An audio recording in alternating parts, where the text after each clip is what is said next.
Hi there. Doing another video on A Course in Miracles and the current political situation in the United States. I've been calling this ACIM and Trumpism. I'm going to explain today, I'm going to really talk about Trumpism, and it'll hopefully make more sense as we go along. I wanted to start today, though, with a reading from A Course in Miracles. This is from the lesson that I was doing today. My heart is beating in the peace of God. It's a beautiful lesson. Here we go. Paragraph 1. Surrounding me is all the life that God created in his love. It calls to me in every heartbeat and in every breath, in every action and in every thought. Peace fills my heart and floods my body with the purpose of forgiveness. Now my mind is healed, and all I need to save the world is given me. Each heartbeat brings me peace. Each breath infuses me with strength.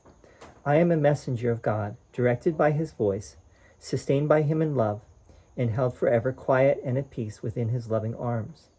Each heartbeat calls his name, and every one is answered by his voice, assuring me I am at home in him.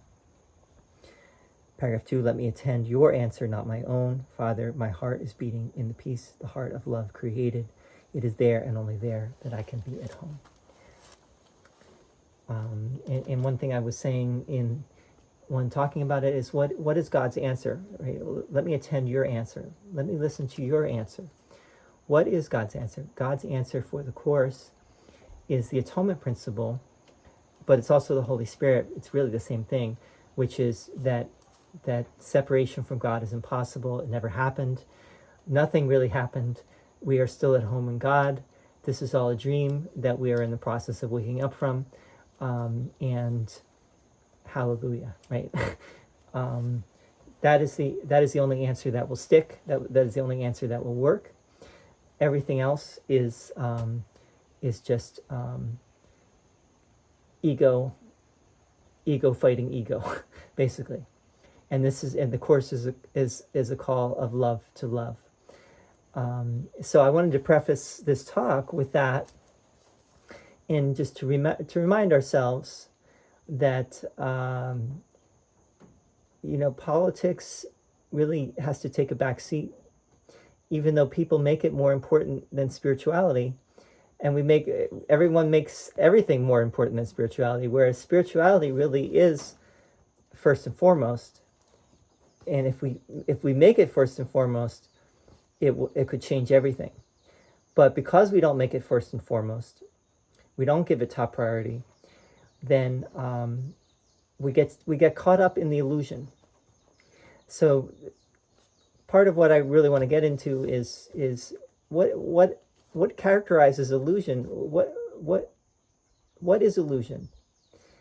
Illusion, in a sense, is a lie.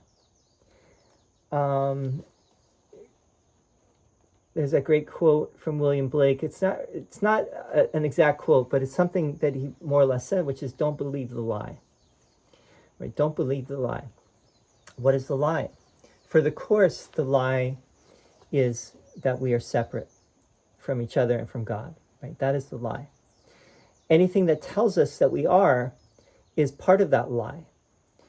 Anything that tells us the opposite, the complete reverse, is telling us the truth. And that is what we want to listen to, right? That is what we want to believe is the truth. And the truth is that we are not separate, that we are one, that we really are the one love, which is behind everything. And that's a leap of faith for many people, unless you really believe, or unless you already know that only love is real. But most of us, again, we put everything else is real, and love is not real. That's the way we act, many times, most of the time.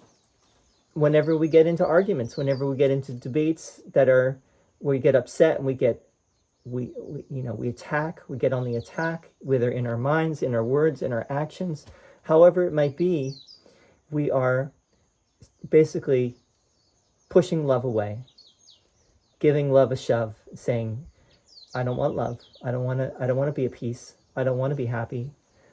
I want to stay stuck in my ego. So I want to just mention a couple things.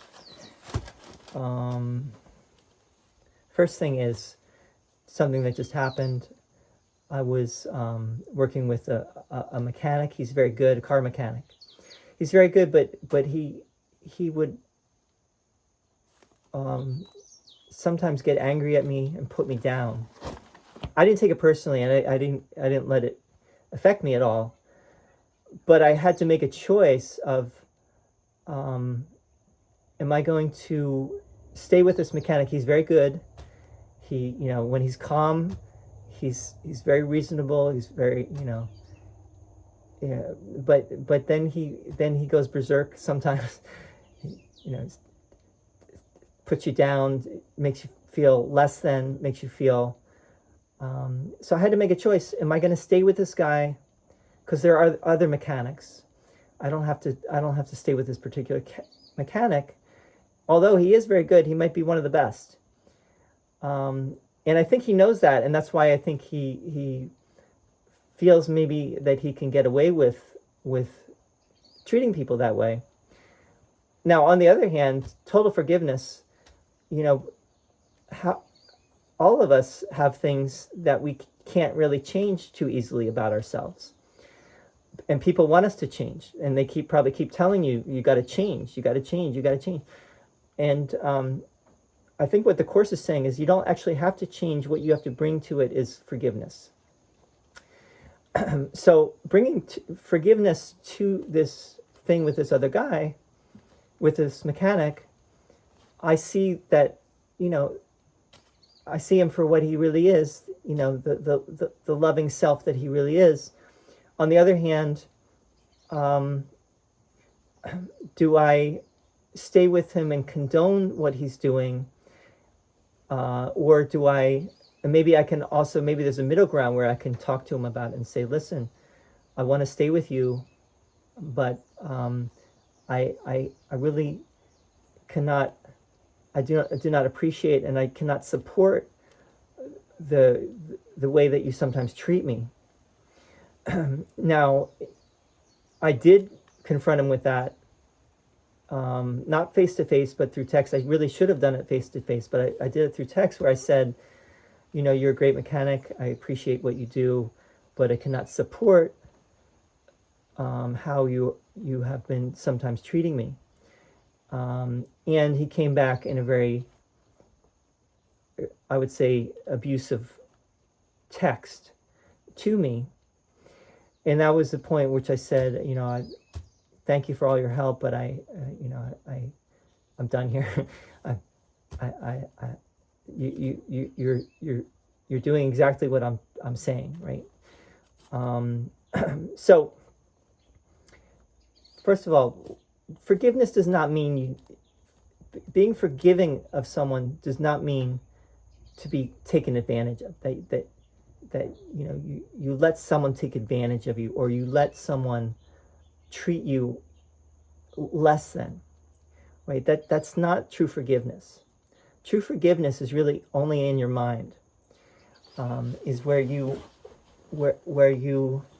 take Jesus' hand, take the Holy Spirit's hand, for when talking about it in terms of the Course of Miracles, right? And you say, this does not need to upset me in the least. I see this brother as the loving self, or sister, brother, sister. I see this brother as the loving self that they are. I don't hold anything against them. I do not judge them. I recognize that they're in pain.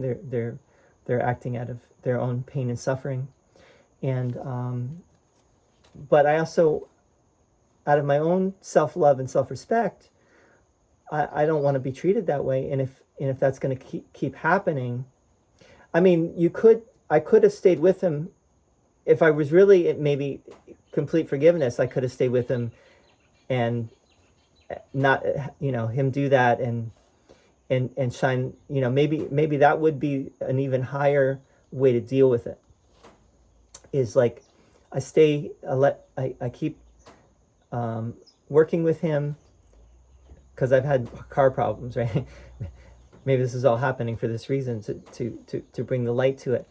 But I could have stayed. I could have been treated like that, and I could have said calmly to him, that what you're saying is not true. And I did. There were occasions where I did say that, that he would get angry. He would say irrational things, hateful things, and I would try to say, that's not really true what you're saying. Would that have an effect? I don't know if it would. I don't know. Maybe I did him the best service by saying, listen, I don't want to work with you anymore. And maybe that would give him the, maybe that would help him to get some help for what's going on with him. Maybe not. Maybe it will entrench him deeper into that. But that's not my problem, really. My problem is I don't have a problem. I mean, we don't have problems really. But my work really is, my function is to see him in the light, see him as he truly is, and not holding anything against him. And not get upset or angry at him in response at all.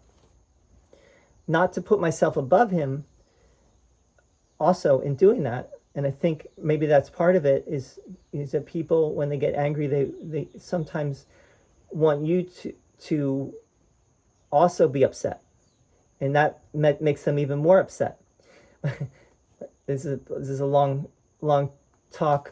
I don't want to get too far afield, but I wanted to bring this up to talk about what we're talking about here, which is Trumpism and the political situation in the United States. I talked in the last video about how both sides have their media sources, right? There's independent media, but there's also the corporate media, right? MSNBC on the left and Fox News are two of the bigger ones, right? On the right, both claim that the other is propaganda, right? They really are propaganda in a sense, right? Because they're only trying to, mainly trying to show that their side, in the case of Fox News, would be Trump, the Trump administration, and for MSNBC, it would be to show that the left is more correct. And if you listen to one or the other of those, mainly, you're going to believe that. And we could say, let's put this on the table, which is that, in a sense, all governments are not, there's no government that's perfect. All governments do terrible things, almost out of necessity. I mean, it's like a necessary evil, is what and there is this concept of necessary evil. And there's also the lesser of two evils, which we might want to talk about too. In this case, in the case of where we are right now, in the USA, the Democrats are calling Trump and Musk evil, many of them, and the Republicans are calling the Democrats evil, horrible people. They each calling each other names, and demonizing the other, and that's not the way, right? We know that those who are spiritual, who are into A Course in Miracles, who are into something similar, know that that's just ego projection on, projecting your own self-hate onto the other. Now, that does not mean, just like this case with this mechanic I was talking about, like, there are certain things that I think start to go beyond the pale.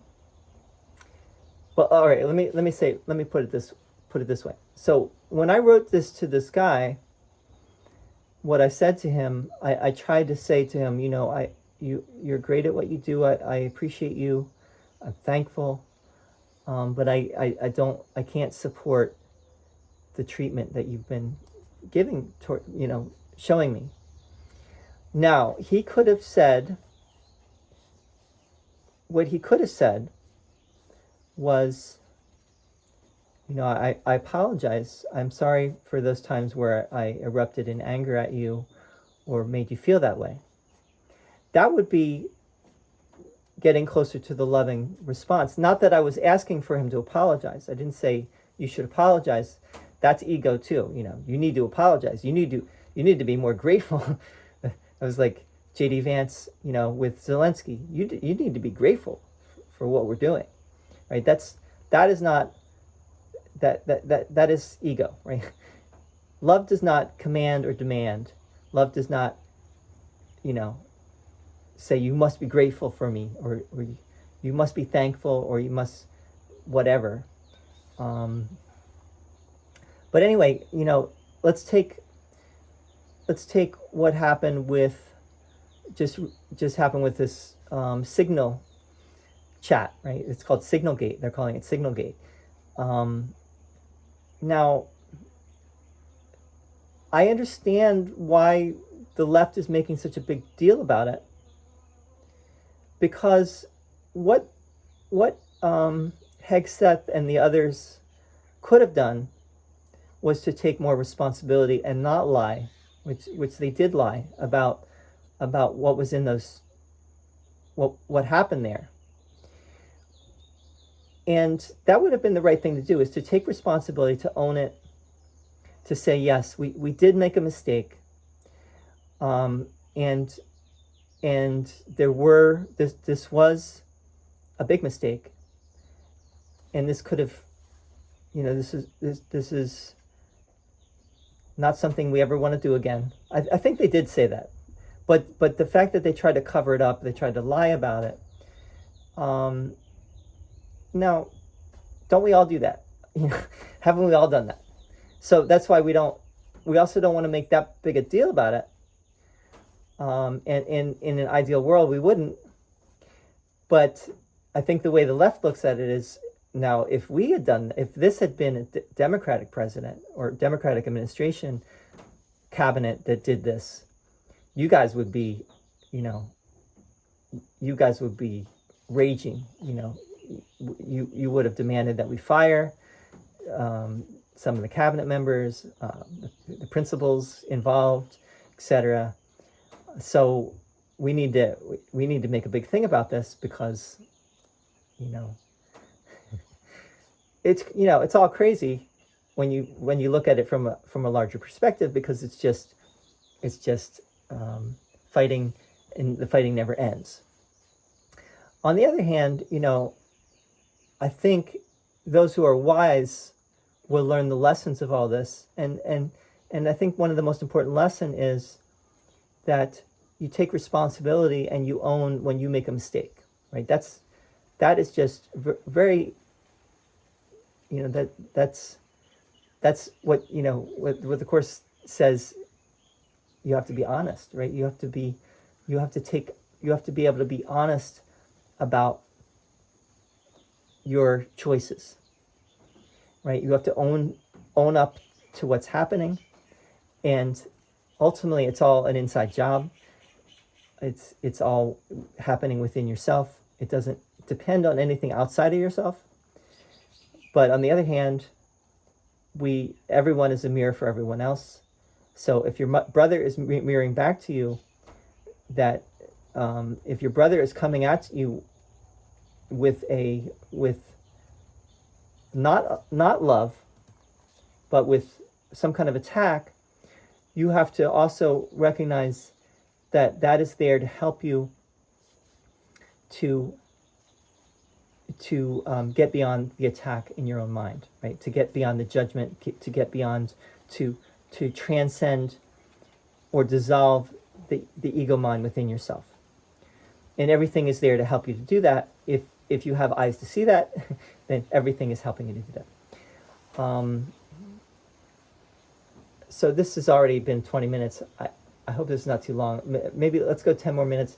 I was going to talk about, let's bring in a song, The Who's Won't Get Fooled Again, one of the great classic rock songs. Pete Townsend, right? Pete Townsend was really the great songwriter of the band. It's hard to decipher what the song really means, but it seems to be saying that one government really is no different than another. Let's not be fooled, right? Every government has pros and cons, just like everything, right? The Trump administration,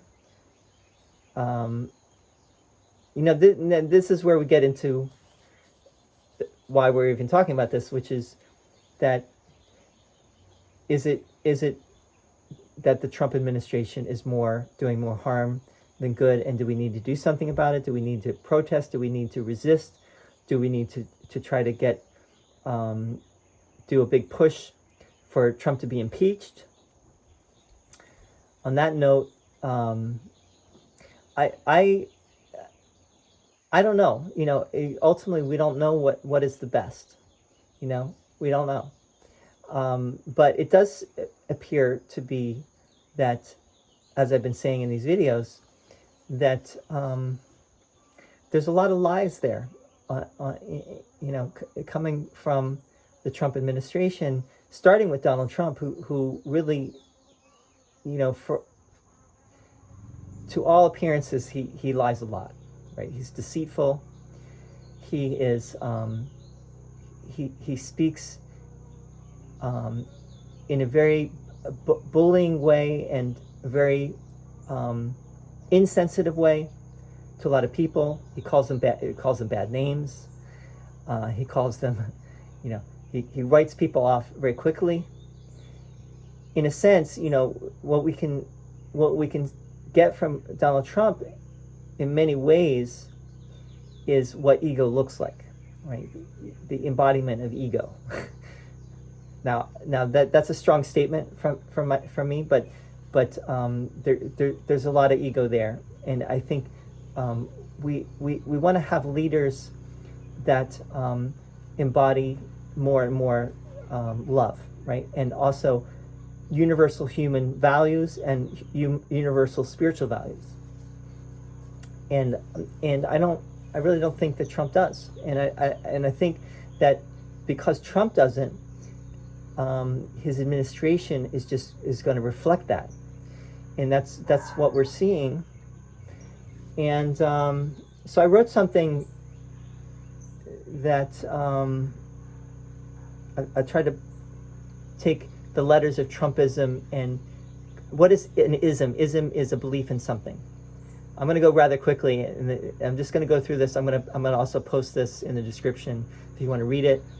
What is an ism? An ism is a belief in something. So in this case, Trumpism is a belief in Donald Trump, right? Or Trump as a movement, the MAGA movement, the Make America Great Again movement. And so I took basically the 8 letters of Trumpism and talked about the isms of Trumpism. What are the beliefs of Trumpism? I think it's been rightly called a cult because, and I'll explain why, but let me read you what I wrote about. Cults are generally headed by a charismatic leader who attempts to maintain strict control of the group through lies, manipulation, and deception that can only be believed because of the leader's grand vision of a great future promise. Outsiders must be demonized in order to maintain the illusion, and freedom of communication and dissension limited or quelled entirely. In its place, propaganda in the form of misinformation and disinformation is promulgated to maintain the facade at all costs, lest the, quote, man behind the curtain, unquote, be revealed for what he truly is, an illusion. MAGA has been called a cult of personality, and rightly so, even though by definition most cults are cults of personality, so it is redundant. Cults also bear resemblance to fascist and authoritarian regimes. That's what people have been calling that this is becoming more and more, looks more and more like fascism and authoritarianism. So what are the 8 great lies? I call this, there's the big lie, there's this idea of the big lie, right? That it's a lie so preposterous that, and so like in plain sight that you either believe it or you don't, right? And many people do believe the lie. Here's the first, T for triumphalism.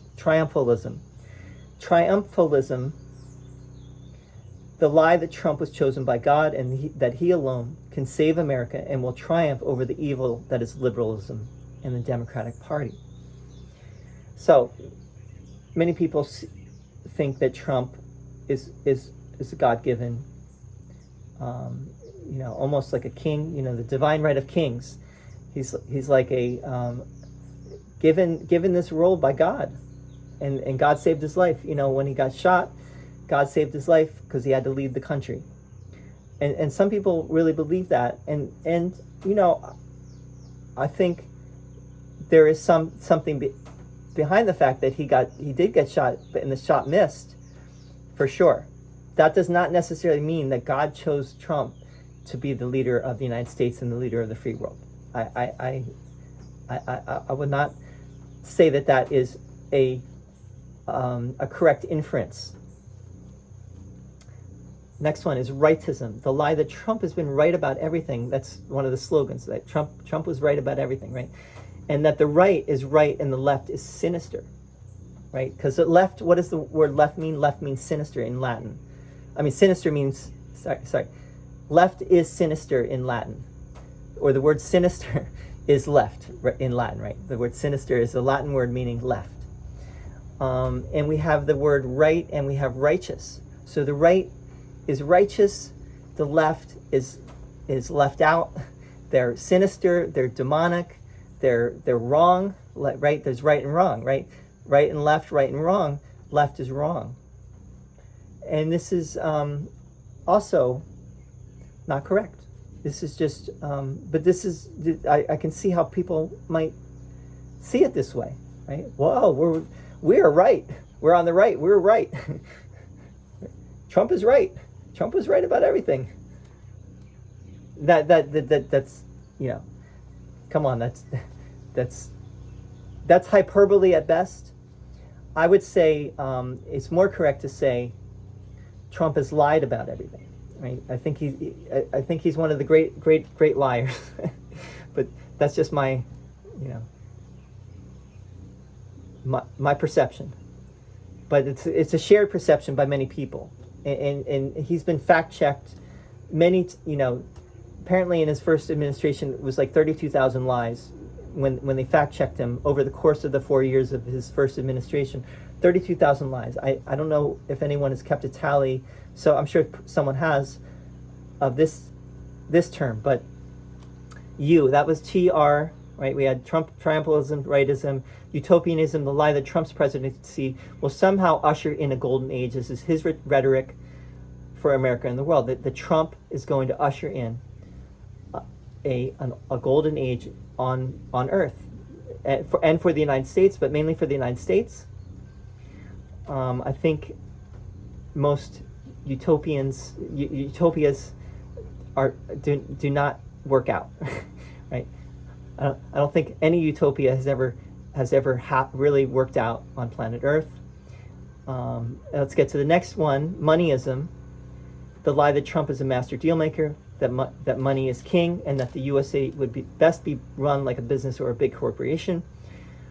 That is also another mistaken idea, that money is the almighty dollar is the be all and end all of everything, and that if we just make a lot of money, and if we just balance the budget, and that's gonna be victory, and that's gonna bring us to that golden age, and that the government should be run like a corporation, and that Trump is the best man to do that. I highly doubt that. It's not looking like that at all at this point. Populism, the lie that MAGA is a populist movement, good for the average American, or good for the people. That's what populism means. And Trump presented himself that way throughout the campaign, but it looks like the complete opposite of that now. He does not seem to be doing much for the average, ordinary American person. In fact, he seems focused on a lot of other things, and that brings us to the next thing, which is imperialism, the lie that Trump is anti-war and will not try to instigate any new military actions nor have imperialistic intentions. What is imperialism? Imperialism is wanting to take over other countries, other sovereign lands, and Trump did not talk about that before the election. That was not part of his campaign to what's the word? Annex Canada, to annex Greenland, to take over the Panama Canal. That only came out, in the first few days of his presidency, that was his intentions. And I think he has other imperialistic intentions too. That's just a start. And he put himself out to be a peacemaker and not a warmonger, but this administration does not look any different than any other administration in that regard so far. Yes, Trump has been trying to make peace between Ukraine and Russia, but so far has not succeeded, even though he said he would do it. He would make peace in 24 hours even before he was elected, which is not true, right? And not to be seen anytime soon, for all we can tell. Super patriotism, the lie that MAGA is the only way to save America, so that Americans should be 100% supportive of its policies, be ultra-nationalistic and bigoted bullies, and make enemies of their long-standing allies in order to advance the MAGA agenda and establish America's superiority and hegemony. I'm not going to say too much about that, but I think, Donald Trump's hugging and kissing the flag and wanting to criminalize flag burning is examples of that. MAGA-ism, the lie that America is not now great, and that we need a strong leader like Trump to come and make it great again, as it was at some point in the distant past. America is great. America's a great country. I think right now it's not looking too great, actually, and that's the exact opposite of what Trump was trying to do. Can he turn it around? I hope he can. I would take all this back if Trump manages to do that. I don't see it happening though, because I think he's too wrapped up in his own egoic agenda. Now I could say more about all these than I did in this piece that I wrote. I'm not going to be able to put all of it in the description because it would be too long, but that's about it for today. And I'll say I would love to hear your thoughts, your comments. You can read it in the description, and that might help you make your comments. I might include some other material there. But anyway, thank you for listening if you got through this whole thing, and would love to hear your thoughts and your ideas, and also how it relates to A Course in Miracles. Ultimately, like with that mechanic that I was talking about at the beginning, we want to bring love and forgiveness to everything, and not let any of this upset us, not give energy to the illusion, not give energy to the ego, not the ego of others and not our own ego, and let it be. So thank you so much, and peace and love and joy. Thank you. Namaste.